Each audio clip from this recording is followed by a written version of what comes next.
Hi, this is Ann Latham, and you are listening to Uncommon Clarity. In order for a person to excel at their job, there are 3 requirements. 1, they need to have the skill to do what needs to be accomplished. Secondly, they need to want to do what needs to be accomplished. And third, most important of all, they need to know what needs to be accomplished. When we're dealing with an employee, we typically think of this third one as just setting expectations. Now, setting expectations, being sure people know what needs to be done, is absolutely critical. And don't assume it's the case.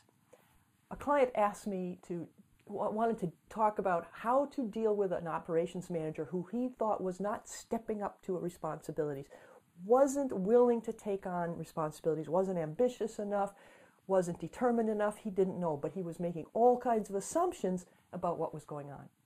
So I sat down with his operations manager and asked her to tell me what she saw as her job responsibilities. And none of the things, she put together a great list, by the way, but none of the things that my client thought she was reluctant to do were on that list. They weren't even on her radar screen.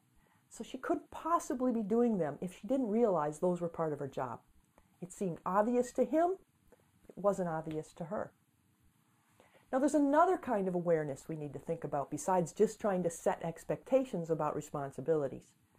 And that is to understand how people's perceptions differ, how their perspective differs, how what they see differs.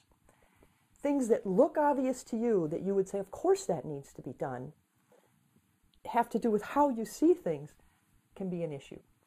The first time I brought my husband to my house where I grew up to meet my family, he hadn't been in the house an hour before he asked for a hammer.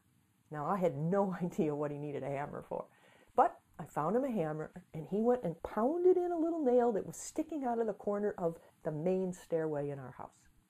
He could not see that nail, and he had to pound it in. But I knew about that nail. I used to twiddle with it when I was talking on the telephone as a teenager, but it never occurred to me to pound it in. It never occurred to me anything needed to be done about that nail. Furthermore, I had 4 siblings and 2 parents who never thought to do something about that nail. So here's a case where it has nothing to do with setting expectations. It has to do with just the way people see the world and interpret what needs to be done. So you need to look at why people aren't doing the things they do. Don't assume. He could have easily assumed that we were just lazy, that we were careless, that I don't know what adjectives might have come to mind. I hope not many. But because we hadn't bothered to pound in the nail. So be sure to get clear about what you're seeing, what they're seeing, what's obvious. Now, the third one is another category that's important, and that is that people need to understand the impact of what they do.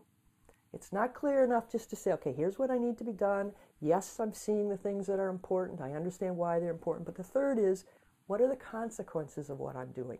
What's that impact?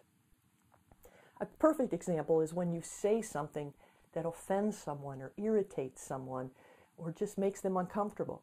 And you might not even know it's happened. You might not even realize that you said something that made them uncomfortable, never mind what specifically you said that made them uncomfortable. So people need feedback. They need help. They need to understand the consequences of their action. They need to understand what they're not seeing. And of course, they need to understand what the expectations are. So don't leap to conclusions. Get very clear about what people are seeing, what they're doing, what they're not doing, and why, if you want to help them do better. If you just jump to conclusions and decide that they don't have the skills or aren't eager to help, you only create more fog. You accomplish nothing. You've been listening to Uncommon Clarity with Ann Latham. If you would like to know how we can help you get twice the results in half the time, please visit uncommonclarity.com. Thank you for being here, and good luck being sure people know what needs to be done.